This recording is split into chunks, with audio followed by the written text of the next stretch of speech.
டியரோட 6 மணிக்கான கெஸ்ஸிங் பார்க்கலாம். 6ஆம் தேதிக்கான ரிசல்ட்டு 90643 ரிசல்ட்டு. நம்ம கொடுத்த கெஸ்ஸிங்கில் பார்த்தீங்கன்னா ஆல் போர்டில் 3 பாஸ் ஆகிருக்கு.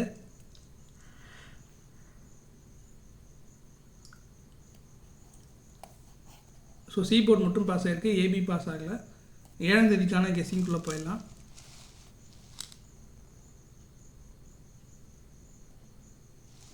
ஆல் போர்டில் நமக்கு 2 அதுக்கப்புறம் 4 கிடச்சிருக்கு.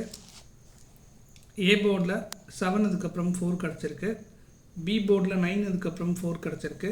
சி போர்டில் 9 அதுக்கப்புறம் 7 கிடச்சிருக்கு. ஏபிபிசிஎஸ்சியில் 7447 9449 கிடச்சிருக்கு. ஏபிபிசிஎஸ்சியில் 742297 கிடச்சிருக்கு.